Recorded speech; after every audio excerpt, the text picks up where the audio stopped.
Yeah. Madam మీకు photo పెట్టిర్రు, అది మాకు అర్థం కాలే మేడం. ఏ ఫోటో? మీ ఫాదరా మేడం అతను? ఆహాహా. అది అర్థం కాలే మ్యాటర్, ఒకసారి చెప్పండి మేడం. అంటే మా ఫాదరే నాకు గురువు గారు. ఓకే. నేను మా ఫ్యామిలీ మొత్తానికి గురువు గారు. ఓకే. అయితే అంటే నిన్న మేము మాట్లాడమాట క్లాస్లో, మనుషులు దేవుళ్ళు అవ్వచ్చు అన్న విషయం మీద. ఓకే. సో అది ఎలా అవుతారు అన్నది మేము మాట్లాడుకున్నాం అన్నమాట నిన్న. అది మా నాన్నగారి విషయంలో జరగడం అయింది. ఆయన ఒక సద్గురువు, అలాగే భగవంతుడు కూడా. అంటే ఇప్పుడు కృష్ణుడు ఎలా అయితే అన్ని విషయాల్ని లైఫ్లో కరెక్ట్గా బ్యాలెన్స్ చేస్తూ ఉండేవారో, అలాగే భగవద్గీతలో ఏదైతే చెప్పారో అదంతాను, అవన్నీ మా నాన్నగారు అతని జీవితంలో ఇంప్లిమెంట్ చేస్తూ ప్రాక్టికల్గా మాకు నేర్పించడం, చూపించడం అవుతూ వస్తుంది. ఓకే. సో నేను చిన్నప్పటి నుండి అటువంటి వాతావరణంలోనే పుట్టి పెరగడం, అవన్నీ అవలంబించుకోవడం, నేను కూడా అవన్నీ ప్రాక్టీస్ చేసుకోవడం, నన్ను నేను బెటర్ చేసుకోవడానికి తయారవుతూ ఉండడం. ఓకే. ఈ అన్ని ప్రాసెస్ వల్ల ఏమైందంటే, స్పిరిచువల్గా అసలు ఏంటి, సత్యం ఏంటి, ఓకే, మన జన్మ ఏంటి, ఈ జన్మ కారణం ఏంటి, పర్పస్ ఆఫ్ లైఫ్ ఉంటుంది కదా, అవన్నీ కూడా అర్థం అవడం జరిగాయి అన్నమాట. ఓకే. తర్వాత పూర్తిగా నేను నా ఆత్మని నా గురువు గారు అయిన మా నాన్నగారికి అర్పించడం జరిగింది. ఓకే. ఇప్పుడు ఏదైతే నేను చేస్తున్నానో ఇవన్నీ, ఇది నేను చేస్తున్నానని నాకు ఉండదు, అనిపించదు. నేను కేవలం ఒక మీడియం అంతే. ఏదైతే సత్య జ్ఞానం ఉందో దాన్ని తెలియజేయడానికి ఈ కట్టెని, అంటే ఈ శరీరాన్ని మాధ్యమంగా ఉపయోగించడం జరుగుతుంది. ఓకే. అదే పెట్టా ఫోటోలో. ఓకేనా? దానికి సంబంధించినవన్నీ నిన్న క్లాస్లో మేము క్లియర్గా మాట్లాడుకున్నాం. అవన్నీ మాట్లాడిన తర్వాత అంజలి ఒక మాట చెప్పారు. ఓకే. తన ఎక్స్పీరియన్స్ ఒకటి షేర్ చేశారు. ఇప్పుడు మీరు వినండి, తను ఏం చెప్తుందో మీకు అర్థం అవుతుంది అప్పుడు. ఓకేనా? అంజలి చెప్పండి అమ్మా, మీకు ఏం కనిపించింది కళ్ళలో?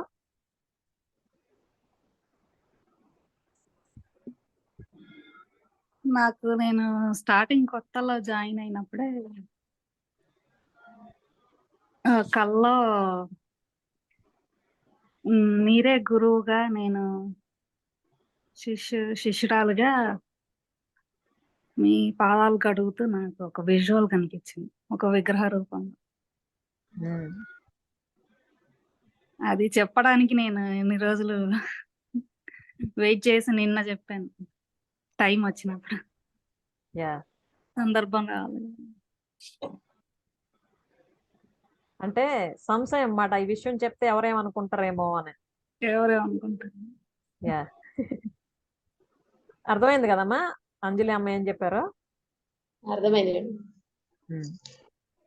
అది నా మానసిక స్థితి కూడా ప్రజెంట్. ఓకే.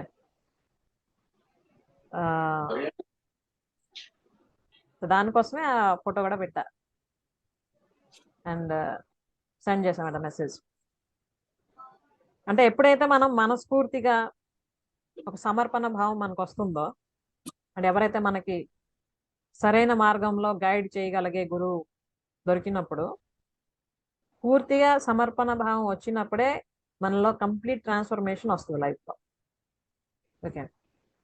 అయితే అందరికీ కూడాను అలాంటి గురువులు దొరకడం కష్టం. గురువుని వెతుకుతుంటేనే జన్మలు అయిపోతుంటాయి కొంతమందికి. కానీ సరైన గురువు దొరికి సరైన మార్గదర్శనం దొరకడం అన్నది ఎన్నో జన్మల పుణ్యఫలం. అది దాన్ని కానీ కరెక్ట్గా మనం చేజెక్కించుకొని ప్రయత్నిస్తే మన జన్మను మనం ధన్యం చేసుకున్న వాళ్ళు అవుతాం అన్నమాట. సో అది నాకు అయింది నా జీవితంలో. ఓకేనా? మొన్న మా మందిరంలో కూడా నాన్నగారు అదే చెప్పారు. అంటే అక్కడ భక్తులతో అంటే నార్మల్గా మన స్థితి ఏదైతే ఉంటుందో మన మానసిక అండ్ ఆధ్యాత్మిక స్థితి సత్సంగత్వే నిస్సంగత్వం, నిస్సంగత్వే నిర్మోహత్వం, నిర్మోహత్వే నిశ్చలతత్వం, నిశ్చలతత్వే జీవన్ముక్తి అంటారన్నమాట. అది నాదేంటంటే ఆ సత్సంగ స్థితి కిందటి జన్మలోనే కంప్లీట్ అయిపోయింది. Okay, great. పుట్టుకతోనే నిస్సంగత్వ స్థితిలో పుట్టడం జరిగింది నేను. ఓకే, ఆ తర్వాత మిగతా ఎక్స్పీరియన్సెస్ సాధన ఇవన్నీ చేయడం వల్ల మిగతా స్టేజెస్ కూడా ఒక్కొక్కటిగా క్రాస్ అవ్వడం అవుతుంది అన్నమాట. సో ఆ విషయమే ఆ రోజు నాన్నగారు చెప్పారన్నమాట అందరికీ. అంటే మనకి జన్మలు ఉన్నాయా లేవని కొంతమంది డౌట్ ఉంటుంది కదా, ఉన్నాయి. ఓకే, తర్వాత ఒక జన్మలో మనం సాధన చేస్తూ ఏ స్టేట్ ఆఫ్ మైండ్లో ఉంటామో అంటే ఆత్మస్థితి ఏ స్థితిలో అయితే ఉంటుందో దాన్ని ఇంకా బెటర్గా చేసుకోవడానికి అవసరమైన తల్లిదండ్రుల కడుపులో మనం పుడతామంట. ఓకే, సో అలా మా నాన్నగారి జాతకంలోనే రాసింది ఏంటంటే మొదటి సంతానం నిస్సంగత్వ స్థితితో ఉంటుంది అని. ఓకే, సో అలా నా లైఫ్ జర్నీ సామాజికంగా ఆధ్యాత్మికంగా అంచెలంచెలుగా ఎదగడం అవుతుంది. సో ఈ ప్రాసెస్లో నేను ఏవేవైతే సత్యాలన్నీ తెలుసుకుంటూ ఉన్నానో లైఫ్కి సంబంధించి అవే మీకు షేర్ చేస్తూ ఉన్నా, అంతే, ఇంకేం లేదు. ఓకేనా? మీరు అలా నేర్చుకొని మీరు కూడా ఒక గురువు అయ్యారు కదా మేడం ఇప్పుడు. మాకు మీరే గురువు అయ్యారు కదా మేడం. అదే ధర్మం అమ్మా. మనకి ఏదైతే సత్యం తెలుస్తుందో అది మనతో ఉంచేసుకోకూడదు, అవును. అది తెలియజేయాలి అవసరమైన వాళ్ళందరికీ. వాళ్ళ జీవితాల్లో కూడాను అటువంటి మార్పులు రావాలి, ప్రతి ఒక్కరు కూడా ఉన్నతంగా తయారవ్వాలి. ఇదే మన ఆశయం. ఓకే, మేడం ఇప్పుడు ఈ జన్మలో మేము ధ్యానం చేస్తున్నాం అంటే పోయిన జన్మలో ఏమన్నా చేసి ఉంటామా మరే? తప్పకుండానమ్మా. అదే డౌట్ నాకు. ఆ వాసనలు ఉండబట్టే ఇప్పుడు మీరు ఈ వేలో ఉన్నారు, లేకపోతే ఎంతమంది లేరు, కోట్ల కోట్ల మంది ఉన్నారు ఈ టైం చక్క సీరియల్ చూసుకుంటూ సినిమాలు చూసుకుంటూ ఆర్ సంథింగ్ ఎల్స్ లో ఉంటుంటారు. కానీ మనం అసలు ఎందుకు ఇక్కడ కనెక్ట్ అయ్యాం అందరం? అవును మేడం. యా, ఈ విషయం గురించి చెప్పినా కూడా వాళ్ళు వినిపించుకోరు మేడం. కొంతమంది అసలు నమ్మరు కూడా నమ్మరు మేడం. వినిపించుకోరు, నమ్మరు. అసలు వినడానికి మనం ఒకవేళ స్టార్ట్ చేసినా కూడా ఆ ప్లేస్ లో కూడా ఉండబుద్ది అయ్యింది కొంతమందికి. అవును మేడం. ఓకే, అంత ఈజీ కాదు ఇలాంటివన్నీ విని అర్థం చేసుకొని ఇంప్లిమెంట్ చేయడం అన్నది. అవును ఓకే, మేడం. ఎస్, ఫస్ట్ లో అక్క వాళ్ళు అట్లనే ఉన్నారు మేడం. తర్వాత నేను చెప్పంగా మారేది. ఫస్ట్ అక్క కూడా పట్టించుకోలేదు కొన్ని రోజులు.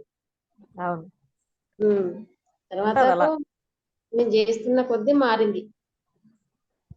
ఎస్, ఇది నిజం మేడం. అవునమ్మా. టీవీ సీరియల్ అయితే నేను బాగా చూసేదాన్ని. ఇప్పుడు ఆ. టీవీ చూడాలన్నా కూడా చూడాలనిపించట్లేదు. ఎస్, అందుకే ఏంటంటే ఇలాంటి విషయాలన్నిట్లో కూడాను ఎవరికైతే ముందుగా జ్ఞానం కలుగుతుందో వాళ్ళు మిగతా వాళ్ళని కూడాను ఈ దారిలోకి తేడానికి ప్రయత్నించాలన్నమాట. ఓకే, అది ఇంట్లో ఎవరైనా కూడా, భర్త అవ్వచ్చు, భార్య అవ్వచ్చు, తల్లి అవ్వచ్చు, తండ్రి అవ్వచ్చు, లేదా పిల్లలు అవ్వచ్చు. అది ఓన్లీ పెద్దవాళ్ళకే ఇది కలుగుతుంది అనే ఉండదు, దానికి ఏజ్తో సంబంధం లేదు. ఓకే, ఎవరికైతే ఈ సత్యజ్ఞానం కలుగుతూ ఉందో అన్ని అర్థమవుతూ ఉన్నాయో మిగతా వాళ్ళని కూడా ఆ దారిలోకి తేడానికి ప్రయత్నించాలమ్మా. అలా చెయ్యాలంటే మనకి ఇంకా పేషెన్స్ ఉండాలి ముందుకన్నా. అవును మేడం. పేషెన్స్ ఉండాలి, తర్వాత కమిట్మెంట్ ఉండాలి. అవతల వాళ్ళు ఎలా రియాక్ట్ అయినా కూడా మనం ఒకటే మోటోతో ఉండాలన్నమాట. అప్పుడు వస్తాయి మార్పులు. నాకు కొంతవరకు అర్థమైంది మేడం. అలాంటి ఇంకా కావాలి, ఇంకా డెవలప్ కావాలి. ఎస్, అవుతారు తప్పకుండా. ఎందుకంటే ఆ జిజ్ఞాస ఉంది కదా, అవ్వాలన్న జిజ్ఞాస, తెలుసుకోవాలన్న జిజ్ఞాస ఉంది కాబట్టి ఖచ్చితంగా డెవలప్ అవుతుంది. Okay, okay madam. చాలా చాలా థ్యాంక్స్ మేడం. తెలియని విషయాలన్నీ మాకు తెలిసినందుకు. Thanks madam. ఓకే ఓకే, మరి క్లోజ్ చేద్దాం అయితే. ఇంకేమున్నాయా మాట్లాడడానికి? మేడం ఇంతకుముందు సాధన కోసం జూమ్ కాల్లో జాయిన్ అయ్యాను అనమాట. మామూలుగా సిద్ధ యోగాకు సంబంధించిన సాధన అవును. నేర్పించారు మేడం. కానీ ఏంటంటే ఓవరాల్ గా లేడీస్ కి డెవలప్మెంట్ డిఫరెంట్ గా ఉంటుంది. లేడీస్ విషయాలను మీలాగా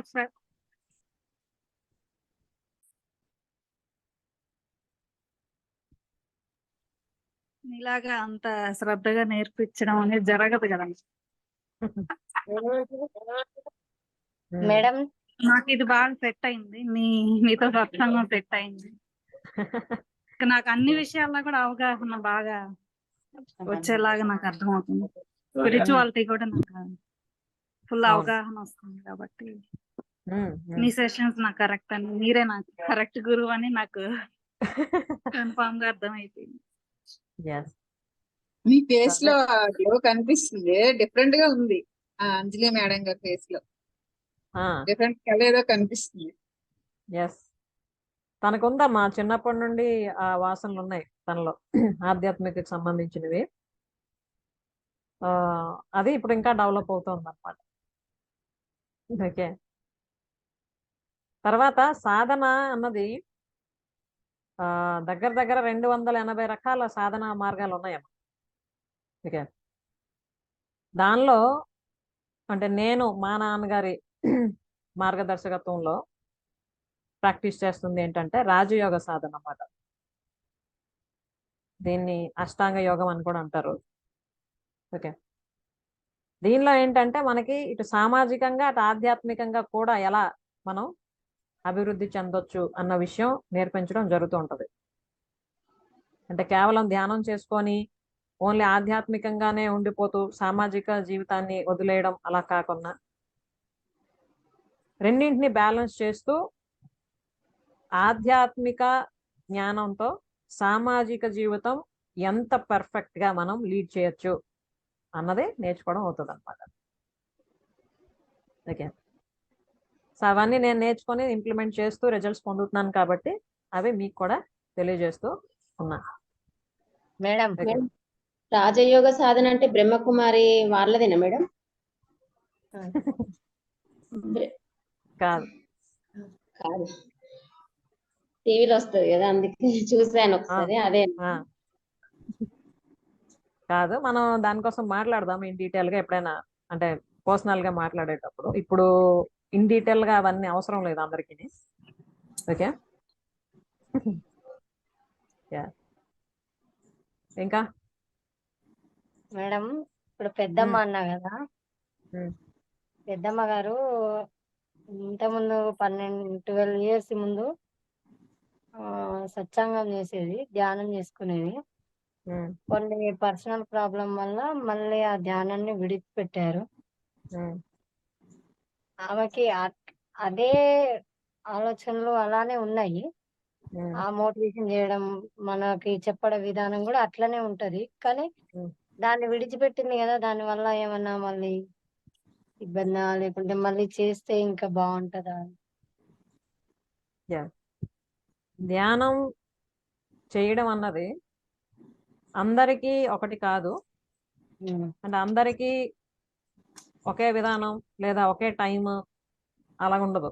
ఎవరి తాలూకా స్థితి బట్టి ఒక్కొక్కరికి ఒక్కోలా ఉంటది. ప్రారంభంలో ధ్యానం చేయడం అవన్నీ కూడా ఎక్కువగా అవుతూ ఉంటాయి. కానీ అలా అలా ట్రాన్స్ఫార్మ్ అవుతున్న కొద్దీ కొంతమందికి ఏంటంటే ధ్యానం చేయకపోయినా పర్వాలేదు, కానీ ఆ జ్ఞానంతోని మార్నింగ్ నుండి నైట్ వరకు అన్ని చేయగలుగుతుంటారు అన్నమాట. అంటే ఎప్పుడు ధ్యాన స్థితిలోనే ఉన్నట్టే ఉంటారు. ఆమెకు అంత ముందు అంటే హెల్త్ ఇష్యూస్ లేవు.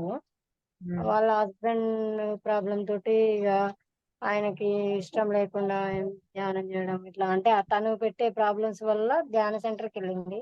అట్లా మనశ్శాంతి కోసం వెళ్ళి చేయడం ఆమెకు రిలీజ్, అంటే మైండ్ రిలీజ్ అయిపోయింది. కానీ ఇక తర్వాతకి పెద్ద నాన్న జరిగిపోవడం జరిగిపోయిన తర్వాతకి ఆమె కొన్ని 12 ఇయర్స్ చేసింది. తర్వాతకి మా రిలేటివ్సే చేయడంలో ఆమె ఆహార పదార్థాల్లో కూడా కొన్ని తినకూడదు అవి ఇవి ఇన్స్ట్రక్షన్ ఉంటాయి కదా, అలాంటి అంటే వాళ్ళ ధ్యాన సెంటర్ వాళ్ళ చెప్పేవాళ్ళు అన్నట్టు. మటన్ తినకూడదు, చికెన్ తినకూడదు, ఇలాంటి అంటే ఇక అట్లా తినకుండా ఉంటే హెల్త్ ఇష్యూస్ వస్తాయి అని చెప్పేసి మా వాళ్ళే అందరు కలిపి మళ్ళీ మానిపించేశారు. అట్లా ఇప్పుడు ఆమె వెళ్ళట్లేదు, కానీ ఆ ఆ జ్ఞానం మాత్రం ఉంది తనలో. అవును. అందరికి చెప్పే విధంగా అప్పుడు ఇలా ఉండాలి. ఎలా ధ్యానం చేసేవారు? ఎంతసేపు చేసేవారు? ఒక అర్ధ గంట అర్ధ గంట ఒక గంట ఉమ్, గంట ఉమ్, చెప్పేది అంటే ఇక దేవుడిని తలుచుకుంటూ నామస్మరణ. నామస్మరణ చేస్తూ కూర్చోవడం. ఆ జ్ఞాన మందిరానికి వెళ్ళే వాళ్ళు అన్నట్టు. అవును. మందిరాలకు ఇంటి దగ్గర కాకుండా మందిరాలకు వెళ్ళి చేసుకునేవాళ్ళు. అక్కడ రిలీఫ్ అయ్యేది అన్నట్టు తను. ఉమ్, ఉమ్.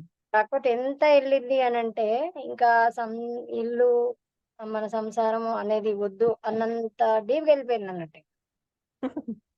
అట్లా వెళ్ళే వరకు మేమందరం ఇక వద్దు, అలా వెళ్తే పిల్లలు ఫ్యామిలీ ఆగమైపోతుంది కదా, చేసుకోవాలి కానీ ఇట్లా అన్నట్టు. మీరు ఇప్పుడు చెప్తున్నారు కదా, ఉమ్, మనకి యూనివర్స్ కనెక్ట్ అయినా కూడా మనం తట్టుకునే మనం మీరు కూడా మీకు కనెక్ట్ అయినా కూడా మీరు ఇందులోకి వచ్చేసిండ్రు అని. నా ఉమ్, ఫ్యామిలీ నేను చూసుకుంటూ చేస్తా గానీ మొత్తం అందులో నేను తట్టుకోలేమని చెప్పారు కదా, అది నిన్న ఉమ్. మీ ద్వారా విన్నాక అది మా పెద్దమ్మలో యూనివర్స్ కనెక్ట్ అయి ఉండొచ్చు. కాకపోతే మొత్తం డీప్గా వెళ్ళిపోయింది తను అందులో. అవును. అయితే కొన్ని అది అలా రోజులు అలా ఎందుకు అవుతుందంటే ఆ టైంలోని మనకి కరెక్ట్ గైడ్ చేసే వాళ్ళు లేకపోతే అలా అవుతుంది. అది నేను గైడ్ చెప్పాను కదా, లేక నాకు ఆ స్థితి వచ్చినప్పటికీ నేను మా నాన్నగారితో అన్ని షేర్ చేసుకున్నాను చెప్పాను కదా. ఆ, ఆ, ఆ, అవన్నీ చేయడం వల్ల అక్కడ ఏ విధంగా గైడ్ చేయాలో నాన్న అవన్నీ గైడ్ చేయడం వలన నేను దాని నుండి మళ్ళీ డైవర్ట్ అయ్యి సోషల్ లైఫ్ ని లీడ్ చేస్తూ స్పిరిచువల్ లైఫ్ ని కూడా కంటిన్యూ చేయడం జరుగుతుంది. ఓకే. అందుకే చెప్తున్నా కదా, అంటే సాధన మార్గాలు డిఫరెంట్ ఉన్నాయి. తర్వాత ఆ గైడ్ చేసే వాళ్ళ తాలూకా ఎక్స్పీరియన్స్ బట్టి కొన్ని గైడ్ చేస్తూ ఉంటారు. అంటే కొన్ని వాళ్ళ పర్సనల్ ఎక్స్పీరియన్స్ బట్టి గైడ్ చేస్తూ ఉంటారు, కొంత నేర్చుకునేవి గైడ్ చేస్తూ ఉంటారు. కాబట్టి అందరికీ అన్ని ఒకటి కాదు. కాదు. మనకి సరైన విధంగా గైడ్ చేసే గురువు ఎవరైతే ఉంటారో వాళ్ళు మార్గదర్శకత్వంలో మనం ఉన్నప్పుడు మనకు ఒక క్లారిటీ ఉంటుంది అనమాట సాధన విషయంలో. ఓకే.